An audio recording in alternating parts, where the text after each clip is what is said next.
Donc la question qui m'a été posée et que m'a demandé de traiter Mohamed,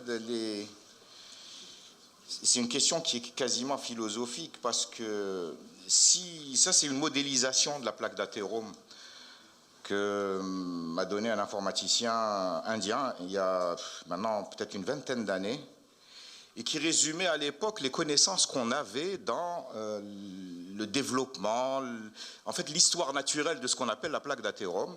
Et on sait que depuis les années 80, les Anglais en particulier, avec Davis et ensuite la Cleveland Clinic, ensuite ont beaucoup travaillé sur cette histoire naturelle de la plaque d'athérome, c'est-à-dire quels sont les facteurs qui vont déterminer qu'à un endroit particulier du réseau artériel coronaire, ou peut-être même ailleurs, carotidien, périphérique, même si ce n'est pas toujours la même histoire, pourquoi se développerait de l'athérome, pourquoi l'inflammation, pourquoi la génétique, pourquoi les facteurs de risque comme l'hypertension, le tabac, le diabète, etc.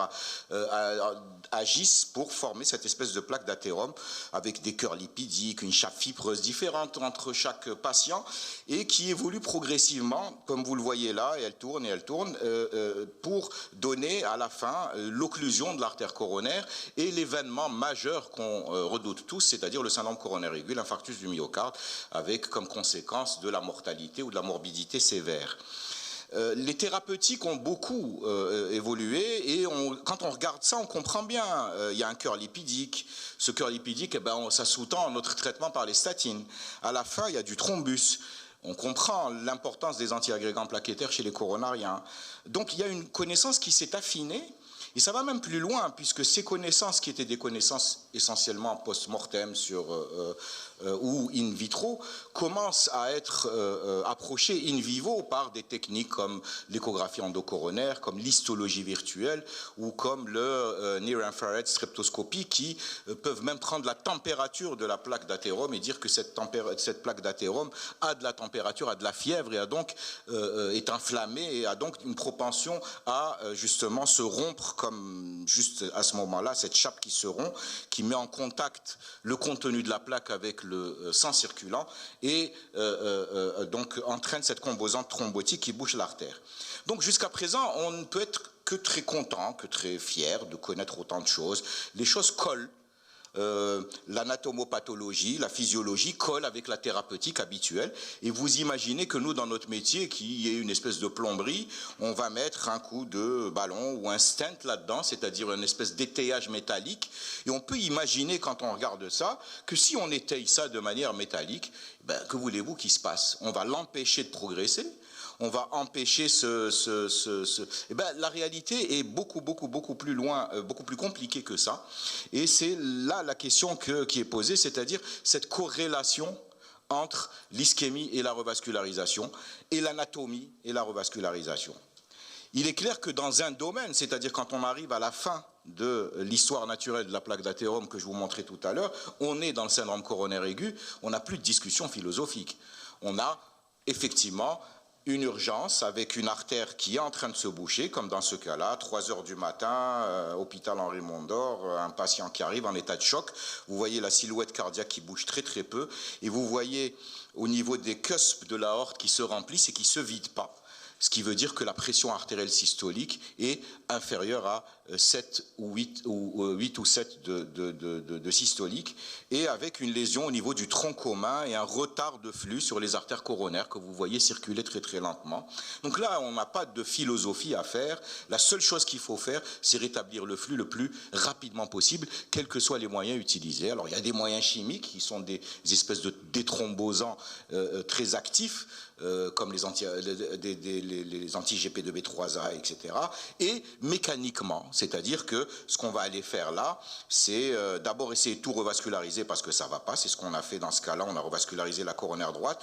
Avant de thromboaspirer, vous voyez cette espèce d'aspirateur, le petit point noir qui va passer, qui va aspirer le thrombus qui était au niveau du tronc commun. Et ensuite mettre une endoprothèse et rétablir un flux. À côté, ce que vous voyez, le petit tuyau qui est là, c'est l'assistance circulatoire, le ballon de contre-pulsion qu'on met pour aider le cœur à passer cette étape extrêmement critique. Ça, c'est quelque chose qui paraît évident. Mais quand on regarde la maladie coronaire stable et le patient angineux et les maladies cardiovasculaires en général. Et comme vous le disiez tout à l'heure, notre aîné, le professeur Ditouni, les maladies cardiovasculaires ne représentent plus, au jour d'aujourd'hui, la principale cause de mortalité, ont été dépassées par les pathologies tumorales. On peut faire de l'autosatisfaction et dire, mais bien sûr, on a tellement bien fait notre boulot qu'on a réduit la mortalité cardiovasculaire. On peut considérer que l'essor de l'angioplastie, la revascularisation de l'infarctus aigu, l'avènement des stents, le stenting systématique, les associations d'antiagrégants plaquettaires, les stents actifs, c'est-à-dire qui délivrent un principe actif in situ, etc., ont permis la réduction de la mortalité cardiovasculaire. On peut aussi regarder que dans le même temps et en parallèle, quand on regarde les courbes, par exemple, des fumeurs, on parlait tout à l'heure des amis tabagiques dont je fais partie, la baisse drastique des fumeurs peut aussi jouer un rôle dans la baisse de la mortalité cardiovasculaire. Et si on regarde ça, ça nous ramène à la leçon d'humilité qu'on doit tous recevoir, c'est que les traitements ne sont responsables, entre guillemets, que de 47% de la baisse de cette mortalité. Et que la gestion des facteurs de risque et puis des choses qu'on ne sait pas représente 53% de la réduction de la mortalité cardiovasculaire. Et que, encore plus, la revascularisation coronaire, que ce soit dans l'infarctus ou dans l'angor stable, ne représente que 15% des facteurs qui ont contribué à la baisse de cette mortalité cardiovasculaire. Leçon d'humilité pour tout. Pourquoi? Parce qu'on n'est qu'au bout de la chaîne et que dans notre impact sur un plan épidémiologique ne peut pas être aussi important que quand on fait de la prévention au début de la chaîne. Donc, une fois qu'on a mis toutes ces choses au point, on revient au dogme moi je fais de la cardiologie interventionnelle depuis maintenant une trentaine d'années. Et on nous a toujours traités de plombiers, c'est-à-dire on a des vaisseaux, ils sont bouchés, on sait les déboucher. Il y a même des patients qui nous disent ça. Docteur, si ça revient, je reviens, vous me redéboucherez, le problème n'est pas posé. La problématique, c'est que ces dernières années, la corrélation entre une sténose serrée anatomique, l'ischémie, la nécessité de revascularisation et le résultat de la revascularisation, c'est plus aussi évident que ça. Beaucoup d'études remettent en question cette espèce de logique qui paraît tout à fait simple à assimiler et qui a conduit notre réflexion pendant des années. Sur le plan anatomique, d'abord, on verra ensuite la physiologie, c'est cette corrélation entre l'anatomie et l'ischémie, c'est une véritable boîte de Pandore. Vous regardez ce damier, il vous semble incurvé, on est d'accord. En réalité, il est tout à fait droit. Il n'y a absolument aucune incurvation. C'est juste la répartition des petits points qui nous donne l'impression de cette incurvation. Et quand on sait que toute notre analyse angiographique, c'est une projection en 2 dimensions d'une vascularisation qui, elle, est en 3 dimensions, on s'explique pourquoi, nous, les angioplasticiens, parfois, on devient des poètes. Et on dit, oui, tu sais, cette lésion, elle n'est pas très serrée, mais elle est en demi-teinte. Ça veut dire qu'elle est à risque. Ou alors ses bords sont festonnés, irréguliers, la plaque est molle, elle est ulcérée. On utilise des tas de termes qui, en fait, cachent un peu notre désarroi parfois devant des images angiographiques et qui ne correspondent pas à la réalité physiologique des patients. Pourquoi? Parce qu'on part, dès le départ, avec un handicap majeur, c'est qu'on traite nos patients sur des images en 2 dimensions, alors qu'on a beau multiplier, vous voyez, là ça tourne, ça vous montre toutes les incidences qu'on fait, l'OAD, l'OAG, la coda, la crâniale, etc. Mais il est clair qu'on n'est pas à 100% efficient dans l'analyse anatomique, purement anatomique. Et il y a des études qui le prouvent, puisque quand on fait de l'échographie endocoronaire, et ça c'est la somme de 8 études randomisées où des patients ont été traités angioplastie, angiographie simple, angioplastie guidée par échographie endocoronaire, et on se rend compte qu'on réduit les événements cardiaques majeurs de façon significative lorsqu'on utilise l'échographie endocoronaire. Ça veut dire quoi? Ça veut dire que quand on valide une indication ou un résultat à l'angiographie simple, et Dieu sait que les appareils angiographiques ont beaucoup évolué avec les capteurs plans, etc., on a de la très belle imagerie, on reste en dessous en termes d'efficacité et de certitude anatomique que lorsqu'on utilise une échographie endocoronaire. Il est évident que, je peux vous dire qu'on a fait de l'échographie endocoronaire, on a commencé à en faire il y a 20 ans, et que ça nous a appris à modifier notre façon de travailler. Ça peut être considéré comme un outil pédagogique, parce qu'il y a un coût majeur qu'on ne peut pas tout savoir, mais ce qu'on a appris de l'échographie endocoronaire, c'est qu'il faut utiliser des stents plus larges, des ballons plus larges, des pressions plus hautes pour larguer nos stents, qu'il faut éviter les malappositions des stents, etc., etc., etc. Et que cette adaptation permet effectivement de réduire la différence qu'il y a entre une angioplastie faite par une angiographie simple ou avec échographie endocoronaire. C'est-à-dire on a appris grâce à l'écho et on modifie nos techniques. Donc ça, c'est quelque chose qui peut se corriger. Autre élément lié à l'anatomie, pendant des années, et je vous ai sorti de vieilles études, vous voyez, celle-là date de 95, certaines ou certains parmi vous n'étaient peut-être même pas encore nés. À l'époque, on stratifiait le risque du coronarien en termes d'anatomie. C'est-à-dire, c'était simple, un malade qui avait une artère, seule une artère malade avait 74% de chances de rester en vie à 12 ans. Si c'était deux artères, eh bien, il n'avait que 59% de chances de rester en vie. Et si c'était trois artères, il n'avait que 40% de chances de rester en vie à 3 ans. C'était simple à comprendre. Ça correspondait à quelque chose d'assez logique. Même chose quand on voit l'extension de l'athérosclérose. Quand on a une atteinte coronaire simple, eh bien, la mortalité à 1 an est de 1,6%. Quand on a une atteinte carotide et périphérique associée, eh bien, on est à 4% de mortalité à 1 an. C'est-à-dire plus l'athérosclérose est étendue de manière anatomique, plus le risque de mortalité était élevé. Le seul élément dit physiologique qu'on avait comme élément de pronostic et de stratification du risque, c'était pas sur les coronaires, c'était sur son corollaire, la fonction ventriculaire gauche. Et il est clair que plus la fonction ventriculaire gauche était dégradée, et plus la mortalité était élevée. Même chose quand on analysait la revascularisation, qui est le cœur du sujet. C'était de manière anatomique. Le premier type de revascularisation, c'est les pontages. Et par exemple, on savait que quand on faisait des pontages chez un monotronculaire, c'est-à-dire quelqu'un qui avait une seule atteinte vasculaire, en termes de mortalité, on assassait le registre CAS, avec 7 ans de recul, on n'avait pas un impact majeur. Quand c'était un tronc commun, oui, la revascularisation réduisait de beaucoup la mortalité.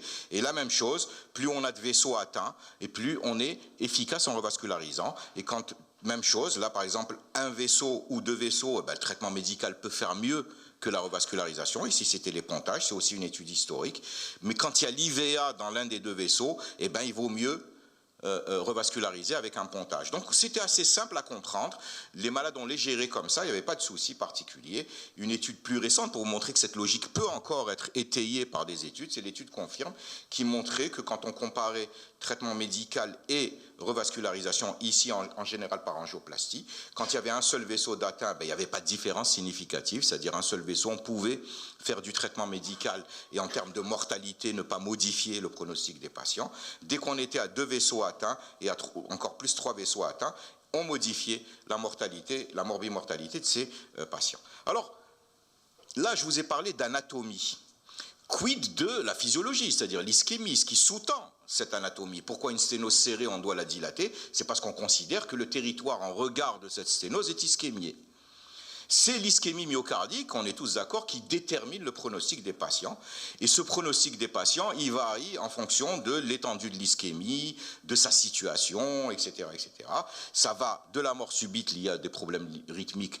On sait qu'une attaque ischémique peut entraîner, même sur une petite artère, peut entraîner une tachycardie ventriculaire qui peut tourner à la fibrillation ventriculaire et entraîner une mort subite. Ça altère la fonction VG et en même temps, cette ischémie peut provoquer les syndromes coronaires aigus. On revient à la plaque initiale de la modélisation. Là, le problème qui se pose depuis quelques années, c'est que quand on compare nos connaissances anatomiques, c'est-à-dire l'angiographie, à l'évaluation physiologique, c'est-à-dire la détection de l'ischémie, grâce maintenant, vous connaissez tous la FFR, c'est-à-dire le calcul de la réserve coronaire qu'on peut faire in situ grâce à des guides et à de l'hyperémie, ce qui permet de voir la différence de pression qui existe en levant toutes les résistances en amont et en aval d'une sténose. Et si cette FFR est dite positive, s'il y a vraiment une perte de charge, c'est comme un Doppler, etc. S'il y a une perte de charge énorme, une réduction de la réserve coronaire, on dit c'est ischémique, donc il y a il faut revasculariser.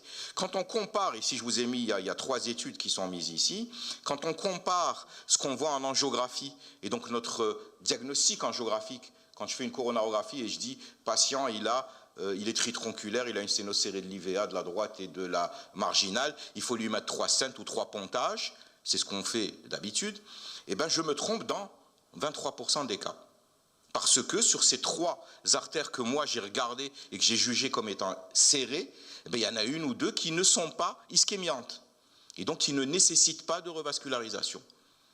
Et toutes les études, c'est ce qu'on appelle les mismatchs, démontrent que, en réalité, la sensibilité et la spécificité, vous allez rire, de l'angiographie, elle est de 61% et une spécificité de 66%. C'est même inférieur à la scintigraphie.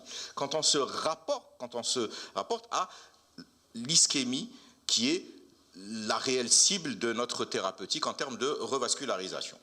Donc tout ça nous pousse à nous dire qu'est-ce qu'on doit faire? Est-ce qu'on doit revasculariser toute sténocérée? Est-ce que l'étude Courage, qui est sortie en 2007 et qui a fait beaucoup de bruit à l'époque, confirme le fait que si on part sur un jugement purement anatomique et qu'on revascularise les patients uniquement sur de l'anatomie, eh ben on n'est pas efficient puisque le traitement médical fait aussi bien que la revascularisation chez des monos, des bi, des tritronculaires qui étaient dans cette étude, qui étaient enrôlés dans cette étude Courage et on les a tous soit dilatés en randomisant, soit traités médicalement, et on ne faisait pas mieux que le traitement médical en les dilatant, avec des résultats de dilatation tout à fait correspondant aux normes internationales, etc. Ça veut dire que ce n'est pas la technique, mais les indications qui n'étaient pas toutes bonnes. C'est pour ça que pour revenir à la démarche diagnostique qu'on a devant un coronarien, à quel moment il y a quelque chose qui cloche et qui explique que on arrive au bout de la chaîne. La coronarographie, normalement, c'est le bout de la chaîne de la démarche diagnostique et que la thérapeutique qui est appliquée après cette coronarographie n'est pas efficiente. C'est-à-dire que traitement médical ou revascularisation, il y a un loup quelque part, il y a quelque chose qui cloche quelque part.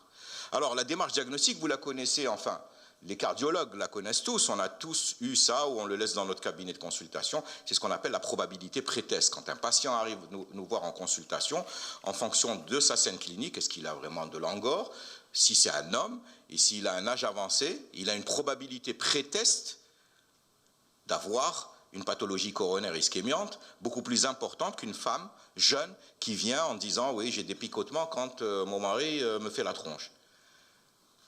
Probabilité pré-test très très basse. Donc il y a déjà cette espèce d'approche clinique qui nous permet de sérier les malades, à qui on va faire un test d'ischémie, à qui on ne va pas faire de test d'ischémie, qui on va considérer comme ayant une forte probabilité d'avoir une maladie coronaire et qui n'a pas cette forte probabilité. Et là, on a à notre disposition un éventail d'examens non invasifs, etc. Ça va de l'épreuve d'effort classique jusqu'à l'IRM de stress, en passant par l'échographie de stress et par la scintigraphie myocardique, que vous faites tous. Ou presque. Donc on a à notre disposition de quoi évaluer l'ischémie. Comment choisir ce test? Ceux qui ont une très petite probabilité d'atteinte coronaire. On peut faire l'épreuve d'effort. Mais sachez que l'épreuve d'effort, c'est 50%.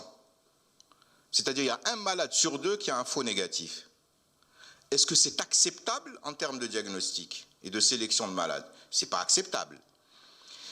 Ça peut être acceptable que chez les patients qui ont une très faible probabilité d'avoir une pathologie coronaire, c'est la femme jeune, etc. On peut lui faire une épreuve d'effort, ça la rassure, ça nous rassure. Mais en réalité, l'épreuve d'effort pure, on ne l'utilise au jour d'aujourd'hui que comme un élément d'évaluation thérapeutique.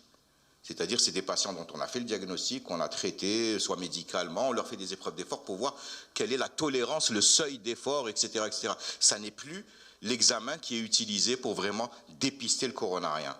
Quand on a des probabilités intermédiaires, l'imagerie de stress, c'est ce qu'il faut faire. Et donc c'est l'écho, la scinti ou l'IRM de stress. Quand on a une forte probabilité, il faut pas faire d'épreuve d'effort, il faut aller directement à l'imagerie. Pourquoi? Parce que non seulement on va faire le diagnostic, mais surtout on va voir un territoire et l'importance du territoire qui est menacé. Enfin, le scanner coronaire, c'est venu là comme un cheveu sur la soupe. Pourquoi? Parce que c'est un examen anatomique qu'on a introduit dans un choix et un listing d'examens qui, eux, ont la possibilité de déterminer l'ischémie. Donc il va souffrir lui aussi des mêmes problèmes que l'analyse purement anatomique, encore moins explicite que la coronarographie. Et pour nous, les coronarographistes, le scanner coronaire, c'est le plus grand pourvoyeur de coronarographie normale. Il suffit qu'il y ait un petit liseré calcaire et que le patient est angoissé, on va lui dire le coroscan n'est pas tout à fait normal. Il va venir pour la coro, il est clair que la luminographie va être normale. À partir d'un certain âge, on a tous des calcifications qui apparaissent au scanner dans nos artères coronaires. Donc il faut toujours privilégier le stress imaging. Attention à l'ECG d'effort chez les patients qui ont une véritable probabilité. Pourquoi on privilégie le stress imaging?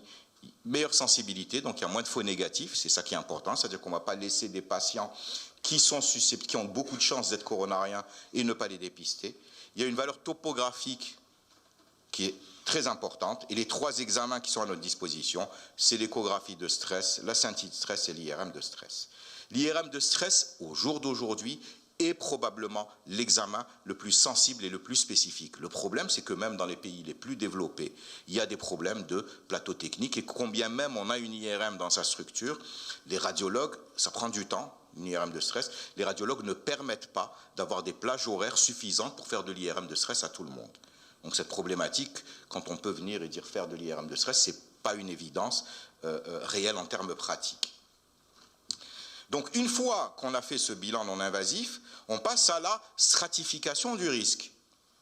Alors, la stratification du risque, elle va dépendre aussi des résultats de ces examens. C'est là où la topographie joue un rôle, où le seuil ischémique joue un rôle, à partir de quel niveau d'effort ou de stress l'ischémie est apparue, quelle est l'importance du territoire qui est menacé, etc. Et on arrive à des espèces d'abois comme ça, par exemple, faible risque, c'est-à-dire une mortalité inférieure à 1% à 1 an, avec un test non invasif négatif. Soit on traite, on peut donner un peu d'aspirine, des antiagrégants plaquettaires, des statines s'il a un trouble lipidique, etc., ou rien. Quand le risque est intermédiaire, c'est-à-dire une mortalité à 1 an de 1 à 3%, un test non invasif douteux, là aussi ça se discute en fonction du profil. Certains font du traitement médical, plus ou moins en géographie coronaire. Dès qu'on dépasse le risque de 3 ans de mortalité par an, avec un test non invasif qui est inquiétant, il faut aller rapidement à la coronarographie et au traitement médical d'abord. C'est ça Alors le traitement médical, je vous le passe parce que bon, il traite les symptômes, etc. Et l'une des choses les plus importantes qu'on attend du traitement médical, c'est éviter l'acutisation de la maladie, c'est-à-dire maintenir l'angine stable dans son caractère d'angine stable en essayant d'améliorer au mieux sa qualité de vie et éviter la survenue de syndrome coronaire aigu. Alors, la revascularisation. Pourquoi est-il si important d'évaluer le caractère fonctionnel des lésions et donc de détecter et de mesurer l'étendue de l'ischémie avant de revasculariser les patients?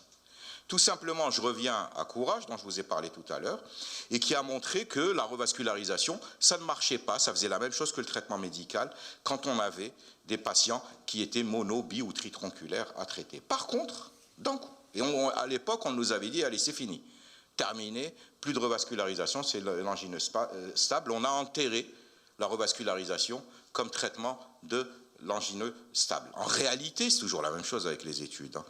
En réalité, dès qu'on s'est mis à fouiller un peu plus dans l'étude, on s'est rendu compte que 70% des patients qui ont été enrôlés dans l'étude Courage avaient une ischémie de moins de 10% en termes de territoire myocardique menacé. Il est clair que quand on a moins de 10% de territoire myocardique menacé, aller revasculariser ou pas, avec la puissance des traitements médicaux qu'on a à disposition, n'allait rien changer. Et que dans les sous-groupes qui avaient plus de 10% de territoire myocardique, là par contre c'était intéressant de les revasculariser. On réduisait les événements cardiaques, puisque quand on regarde le pronostic du sous-groupe imagerie scintigraphie dans l'étude Courage, on se rend compte que plus le territoire ischémié est important, 5 à 10, supérieur à 10%, plus les événements cardiovasculaires, c'est-à-dire les MES, étaient importants. Et que donc l'étude Courage péchait par le fait qu'elle a recruté des patients qui n'avaient pas d'ischémie sévère, tout simplement. Et quand l'absence d'ischémie sévère, la revascularisation ne sert pas à grand-chose. Achamovitch, déjà bien avant, avait démontré sur une méta-analyse de plus de 9000 patients qu'il y avait un cut-off qui était effectivement aux alentours de 10%. Que moins de 10% de territoire myocardique ischémié, ça ne servait pas à grand-chose et que le traitement médical et la revascularisation faisaient match nul. Et que dès qu'on dépassait les 10%, et c'était proportionnel, c'était une espèce de courbe de Gauss, plus le territoire ischémié était important et plus la revascularisation était efficace, et plus efficace évidemment que le traitement médical. Et ça, c'est le sous-groupe dont je vous parlais tout à l'heure de l'étude Courage. Et ça, c'est l'étude d'Achamovitch qui montre qu'on atteint une mortalité quasiment de 7% à 2 ans quand on ne revascularise pas des patients qui ont plus de 20% de territoire ischémié. Et que c'était à peu près à 5%, au-delà de 10% de mortalité. Et il se posait la question, est-ce qu'on peut appeler ça une angine stable? Donc, doute sur Courage en disant, patient pas sévèrement ischémié, donc, résultat de l'étude, intéressant, mais qui nous apprennent juste ce qu'on sait, c'est-à-dire que la revascularisation n'a d'intérêt que chez les gens qui ont un gros territoire myocardique. Autre étude, Orbita. Alors ça, c'est une étude qui est anglaise et qu'il n'y a que les Anglais qui peuvent faire ça. C'est un truc complètement extraordinaire, puisqu'en 5 ans, ils ont pu recruter que 200 patients. L'idée, c'était quoi? Ils prennent 100 patients quasiment dans chaque groupe, ils les randomisent en aveugle, ils disent rien aux patients, ils les mettent sur une table de cathétérisme, ils leur mettent un casque avec de la musique, ils ont exactement les mêmes protocoles, ils sont piqués, etc. Et on ne leur dit pas s'ils ont été dilatés ou pas. Donc les patients sortent de la salle de cathé sans savoir s'ils ont été dilatés ou pas. Pourquoi? Pour éviter l'effet placebo de la dilatation. Ensuite, qu'est-ce qu'ils leur font? Une épreuve d'effort. Et ils veulent juger le résultat sur le temps d'exercice, c'est-à-dire qu'est-ce qu'on a gagné chez les patients qu'on a revascularisés en termes de temps d'exercice avant la survenue de la douleur thoracique ou avant la survenue d'une modification électrique ou l'atteinte de la fréquence maximale théorique. Et ils se sont rendus compte qu'à l'aveugle, en termes d'exercice, ça ne changeait rien.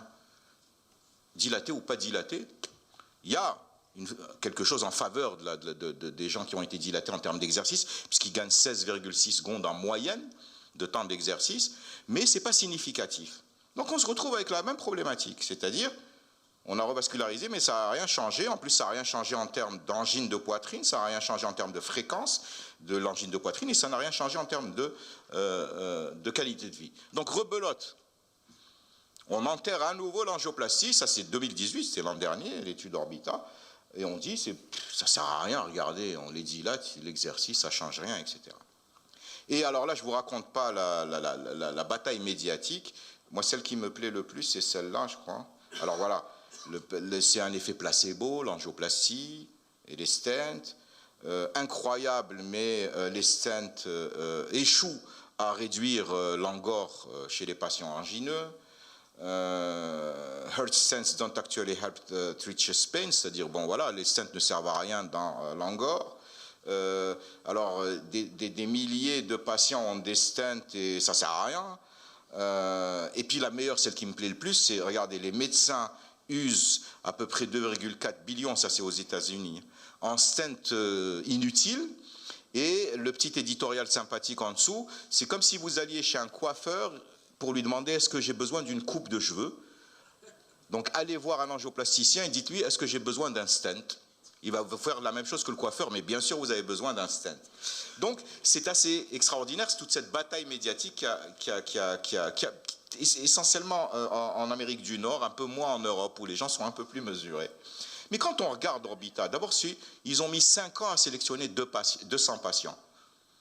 Ça veut dire que c'est des patients qui ont été extrêmement sélectionnés. Mettre 5 ans pour sélectionner 200 patients. Il y a une petite ration en termes de médicaments. 12% des patients n'avaient pas d'anti-angineux ou un seul. Et, très important, là aussi, il y avait des patients, ah oui, j'ai oublié de vous dire, tous les patients avaient une FFR pendant la procédure. Il y avait des patients qui n'avaient pas d'ischémie, dont la FFR était positive et qui ont été inclus dans l'étude. Donc, on est aussi là, et puis ce qui est rigolo, c'est la petite ligne derrière, c'est qu'après la fin du protocole, 85 des patients qui étaient dans le bras non angioplastie ont eu une angioplastie. Alors certains à leur demande, d'autres à la demande de leur médecin ou par un événement quelconque.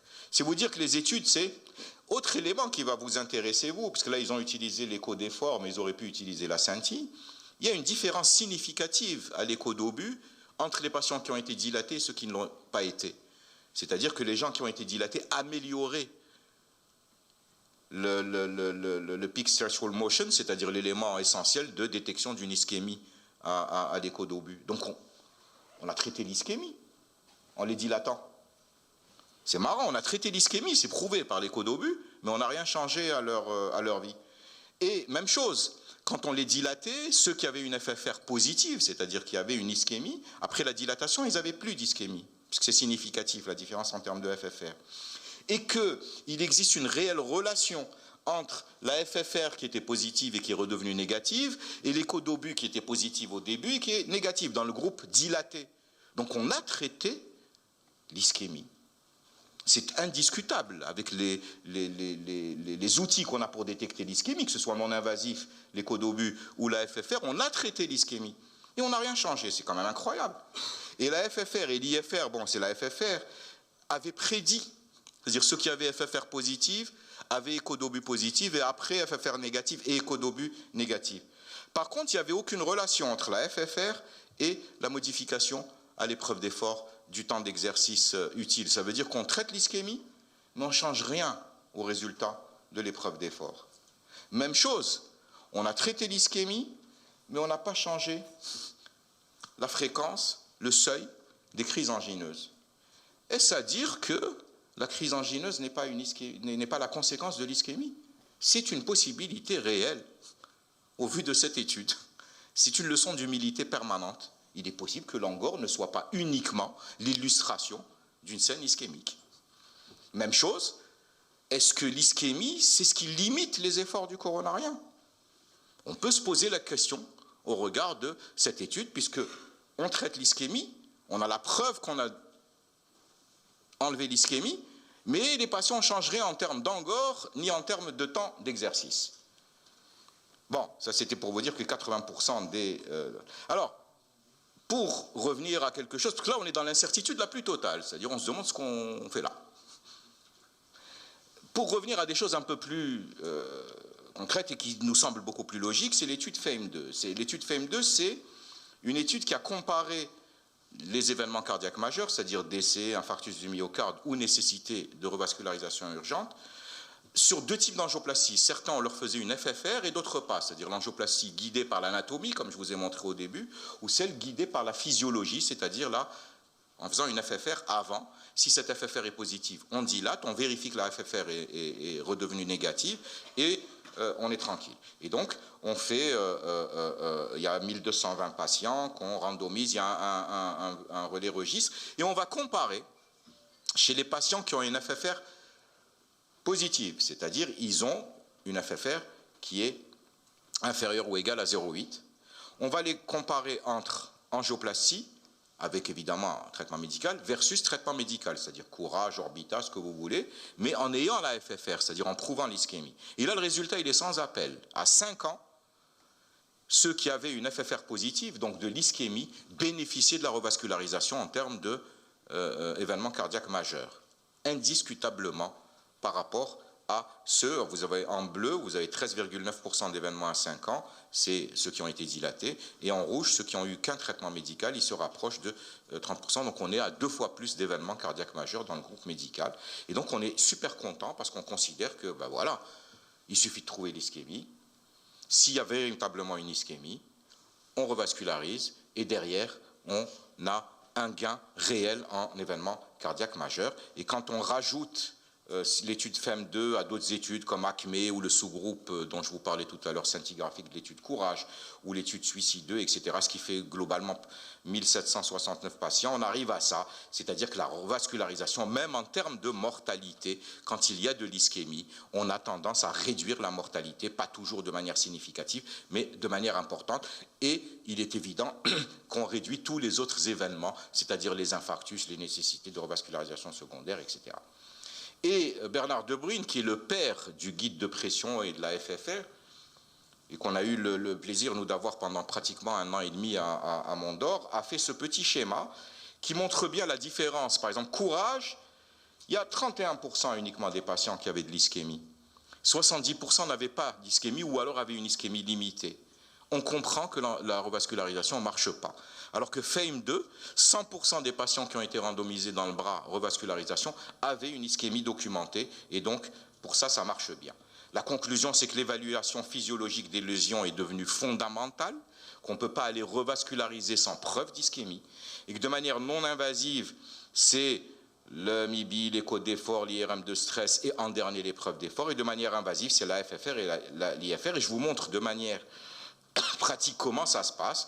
Voilà un patient, ça c'est un syndrome coronaire aigu, avec un électromodifié, avec une douleur typique et avec un mouvement enzymatique. Donc il n'y a pas de souci, on lui fait sa coro. Vous voyez qu'il y a une lésion sur le segment 3 de l'artère coronaire droite en bas, là. Qu'il y a des lésions qui nous paraissent tout à fait, sur l'interventriculaire antérieur, elles paraissent tout à fait pas importantes, quoi. Sur l'IVA ici, pardon, et que la lésion la plus serrée, elle est là, vous voyez, c'est une petite marginale ici qui est quasiment suboccluse. Vous la voyez ici, c'est probablement celle qui parle à l'électro, parce que l'électro c'est en latéral qui avait des modifications. Donc voilà la lésion qui parle, voilà des lésions qui nous paraissent angiographiquement franchement pas serrées. Alors, qu'est-ce qu'on dit? On dit que de toute façon, la marginale, c'est un tout petit territoire. Le traitement médical on va plutôt regarder l'IVA, est-ce qu'elle est par la FFR et l'IFR, est-ce qu'elle est ischémiante ou pas? Parce que la petite marginale, on s'en fout, c'est pas ça qui va modifier la vie du patient. Et en fait, quand on lui fait la FFR, on trouve que la FFR est positive, et du coup, on dilate l'IVA, on recontrôle, voilà le résultat angiographique, on recontrôle la FFR et l'IFR pour s'assurer qu'on a été efficace. Et effectivement, l'IFR est à 0,90. Et donc, on est devant un cas où on choisit de traiter une artère qui ne parle pas, mais qui est ischémiante sur un gros territoire, et on laisse tomber la petite artère qui a donné la douleur, etc., en se disant c'est un petit territoire, le traitement médical seul suffira. 54 ans, HTA, dyslipidémie, coroscanner, IVA moyenne, serré, donc on nous l'adresse pour une dilatation. Là, il y a quelque chose de pas normal, c'est que normalement, ce type de patient doit avoir un test d'ischémie avant de venir en coronarographie, le coroscanner ne suffisant pas. Quand on regarde, effectivement, il y a une lésion ici sur l'interventriculaire antérieur, juste après la naissance de l'artère diagonale. Ici, là. On fait une FFR, elle est à 0,87. Donc elle est négative, puisque le cutoff, il faut que ce soit inférieur à 0,8 pour qu'on considère que c'est ischémique. Donc on ne va pas toucher à l'IVA. C'est pour ça que je vous disais tout à l'heure aux copains que le coroscanner est le plus grand pourvoyeur pour nous de coronarographie normale, parce que, dite normale, c'est-à-dire blanche, qui n'aboutissent pas à un geste de revascularisation, parce qu'il va dire il y a une lésion. Et on va aller courir après cette lésion pour l'évaluer. Il aurait été, probablement, ce patient aurait eu une scintille ou une IRM de stress, elle aurait été négative, il n'aurait pas eu de coro. 61 ans, douleur thoracique et asthénie marquée, antécédent de stent actif sur l'IVA2. C'est des patients, c'est des groupes de patients, on sait qu'ils sont coronariens, on n'est plus dans la détection de l'ischémie, chez lesquels les recommandations disent qu'on peut aller directement à la coronarographie. Les patients qui ont déjà été pontés ou porteurs de stent, on dit qu'on peut aller directement à la coronarographie. Et on trouve de l'athérome sur l'IVA proximal ici, un petit peu sur l'IVA un peu plus bas. Et là aussi, on fait une FFR. Vous voyez le guide de FFR dans l'IVA. Elle est à 0,8, inférieur ou égal à 0,8. C'est ça le cutoff, donc c'est significatif, donc il faut traiter. Sténose serrée de la marginale 1 et plaque de l'IVA sur une coro faite dans un autre centre, et on nous l'envoie pour dilatation. Il a une sténose serrée de l'IVA à dilater et de la marginale 1, de la marginale 1 à dilater. Il a une plaque non significative de l'IVA. Sur le programme, il y a marqué angioplastie marginale 1. D'accord? Donc on refait des images, on voit qu'il y a une petite lésion sur l'interventriculaire antérieur que vous apercevez ici. On voit une zone un peu, comme je vous disais tout à l'heure, un peu festonnée, un peu, mais bon, ça ne paraît pas serré ici sur l'IVA. Et vous voyez ici suspendu la lésion de la marginale serrée. Voilà, on la voit mieux, la lésion de la marginale serrée, vous la voyez là. Très très serrée. D'accord? Donc a priori, c'est ce qu'on doit faire. Mais quand on fait une FFR sur l'interventriculaire antérieur, on voit que la FFR est largement positive. Et donc on va s'occuper d'abord de l'IVA avant de s'occuper de la marginale. On se serait contenté d'un diagnostic angiographique, on lui aurait dilaté que l'artère marginale, on l'aurait laissé partir avec une ischémie sur le territoire antérieur sur une lésion de l'IVA. Même chose, ça c'est la même histoire, FFR positive, on dilate. La droite, il y a une lésion distale que vous voyez là. FFR 0,89, on ne touche pas. Et celle-là, c'est celle que je préfère parce que 70 ans, fumeur, test d'effort douteux, une lésion franchement intermédiaire de l'artère coronaire droite, c'est-à-dire que vous ne trouverez pas beaucoup d'angioplasticiens qui vous dira c'est serré et il faut la dilater. Et en fait, quand on fait l'IFR, elle est à 0,86, le cutoff de l'IFR, il est à 0,9, hein, à la différence de la FFR où il est à 0,8, et donc il faut la dilater. Donc c'est quoi le meilleur des managements? C'est l'objectif dépasse donc le degré de sténose, il faut traiter entre guillemets l'ischémie. Des lésions modérées de l'IVA peuvent être très ischémiantes parce que le territoire myocardique sous-jacent est beaucoup plus important. A contrario, des lésions qui apparaissent significatives à la coronarographie sur des petites artères peuvent être non ischémiantes. Il s'agit donc d'informations déterminantes chez l'angine stable et on est noyé d'images comme ça, il ne faut pas rester que sur ces images-là. On peut garder en tête quand on doit traiter. On ne traite pas si la FFR est supérieure à 0,8 ou l'IFR à 0,9 et on doit traiter si la FFR est inférieure à 0,8 ou à 0,9. Et les guidelines de 2018 sont un peu basés sur ça, puisqu'on dit traiter pour le symptôme à condition que la lésion soit serrée, que le traitement médical optimal est insuffisant. Et regardez, en considérant la compliance du patient et la relation entre le traitement et l'intensité de l'angine de poitrine. Quand vous lisez les recommandations, regardez toujours ce qui se surajoute, c'est toujours le plus important.